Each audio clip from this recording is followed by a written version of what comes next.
Cordial saludo. Este trabajo va a ser realizado a partir de la obra Utopía de Tomás Moro, que corresponde a la asignatura de Historia de las Ideas Políticas y va a ser elaborado por Laura Sofía Pineda, Andrea Moncaleano y Nicolás Moreno.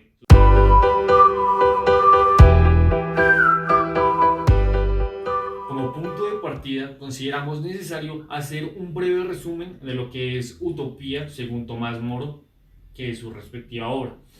Es una isla ubicada en el sur, la cual tenía un sistema algo complejo, pero algo estricto, porque sus normas eran muy subversivas y muy delicadas a la hora de incumplirlas. En primer lugar, era un sitio el cual no aprobaba la propiedad privada. Esa era la primera premisa de esta isla que potenciaba, tenía la iniciativa de un gobierno perfecto. Otra característica que considero que es una de las más importantes era que las personas que estaban alojadas pues en su vivienda, porque en realidad era del Estado, podían alojarse acá durante 10 años y posteriormente, 10 años después, las personas tenían que partir y cambiar de domicilio. ¿Por qué? Porque era una estrategia del gobierno para que las personas no se sintieran dueño de su territorio. Pues realmente no era su territorio, pero era donde se hospedaron durante mucho tiempo. Fuera de esto, también hay factores tales como económicos, sociales, políticos, de los cuales nos adentraremos más adelante y concluiremos con una serie de reflexiones de la situación del libro y lo que pasa hoy en día a nivel global y en territorio colombiano. El nuevo humanismo, renacentista que contaba con 14 años cuando entró a la Universidad de Oxford, donde pasaría 2 años estudiando la doctrina escolástica, y allí perfeccionaría su retórica, siendo alumno de los humanistas ingleses Thomas Lacraine y William Grote. Sin embargo, Moro se marchó de Oxford 2 años después sin graduarse, y por insistencia de su padre, en 1494 se dedicó a estudiar leyes en New Inn de Londres y posteriormente en Lincoln's Inn, institución en la que había trabajado su padre. Al abandonar el convento de los Cartujos en 1505, contrajo matrimonio con Jane Cole y ese mismo año nació su hija Margaret, quien fue su discípula. En 1506 nació su segunda hija Elizabeth. Un año más tarde nació Celine, su tercera hija. Tomás Moro era pensionado y mayordomo en Lincoln's Inn, donde dictó conferencias entre 1511 y 1516. Moro participó en gestiones entre grandes compañías de Londres y Amberes. Un año más tarde murió su esposa James y se casó con Alice Mayton, viuda 7 años mayor que Moro, y con una hija, Alice. Tomás Moro también fue miembro del Parlamento de 1504, donde fue elegido juez y subprefecto en la ciudad de Londres, y se opuso a algunas medidas de Enrique VII. Con la llegada de Enrique VIII, protector del humanismo y de las ciencias, Moro integró el primer parlamento convocado por el rey en 1510. Moro viajó por Europa y recibió las influencias de distintas universidades. La obra llegó a manos del rey, que hizo llamarlo, naciendo a partir de entonces una amistad entre ambos. También Tomás Moro empezó una campaña contra la reforma. Vio a la reforma protestante como un pecado, siendo una amenaza a la unidad de la Iglesia y la sociedad. Sus primeras acciones en contra de la reforma incluyeron ayudar al cardenal Gonlas a deshacerse de libros luteranos que se importaban clandestinamente en Inglaterra. También se dedicó a espiar e investigar a presuntos protestantes, que específicamente los editores, y detener cualquier participante en la posesión, transporte o venta de libros de la Reforma Protestante, circulando rumores durante y después del curso de su vida sobre malos tratos a los herejes durante su etapa como ministro de Justicia. El popular polemista anticatólico John Foss fue fundamental en la difusión de las acusaciones contra Moro en el Libro de los Mártires, alegando que utilizaba a menudo personalmente violencia o la tortura a interrogar a los herejes.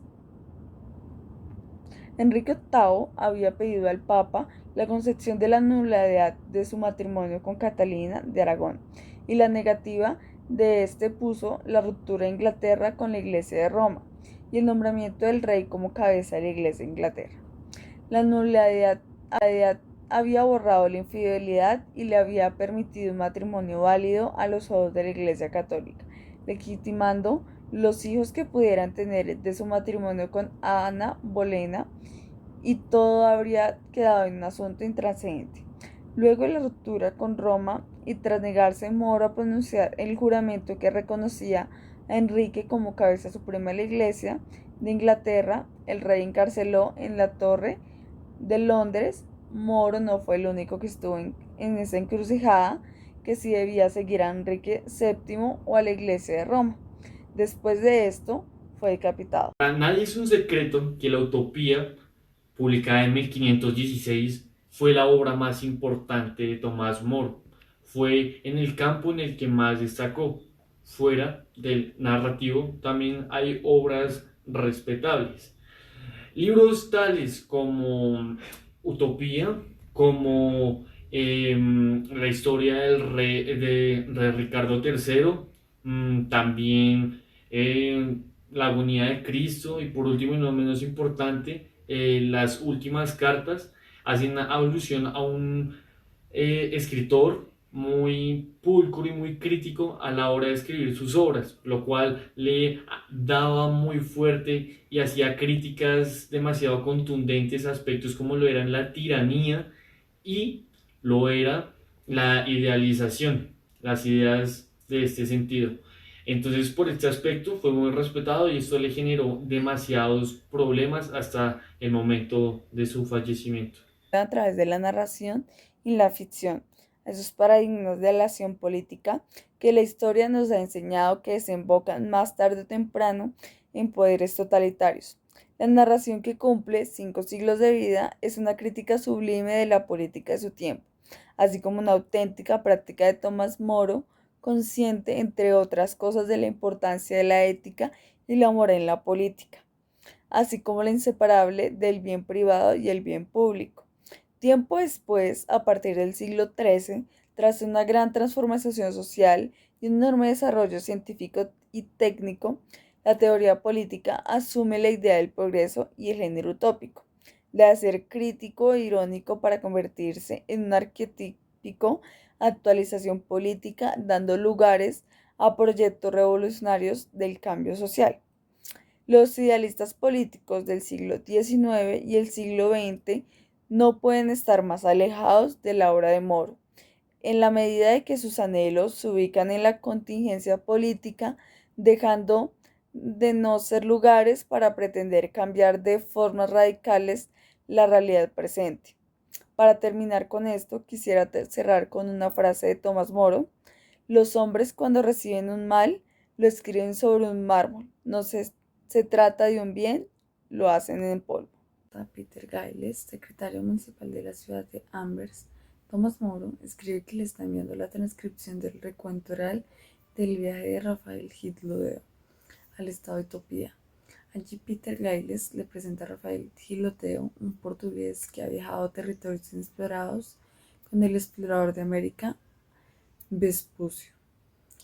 De allí habla de pueblos e imperios del sur del Ecuador, donde entabla una discusión porque Gildoteo, a pesar de sus ideas de reforma, no quiere ser consejero de un rey y de esta manera servir a la comunidad. Pero Gildoteo no quiere ser un peón y no cree que a los reyes les importe el bienestar de la comunidad.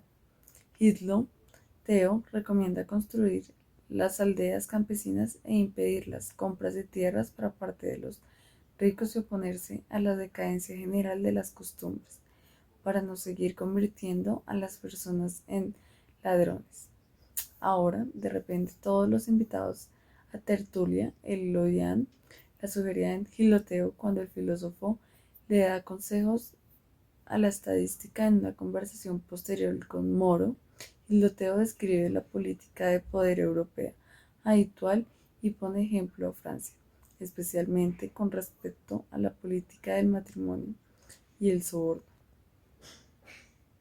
Hiloteo llega a la conclusión de los filósofos donde no tienen nada que ver con los príncipes.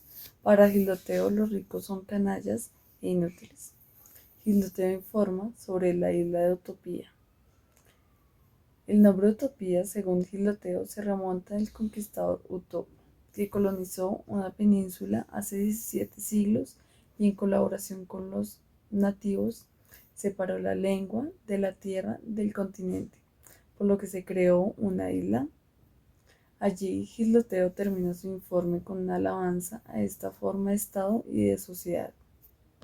Realmente, intuir las intenciones del autor de su obra Utopía es un poco complejo, pero a medida de que la estudiamos y la analizamos, podemos concluir de manera muy acertada que es una sátira.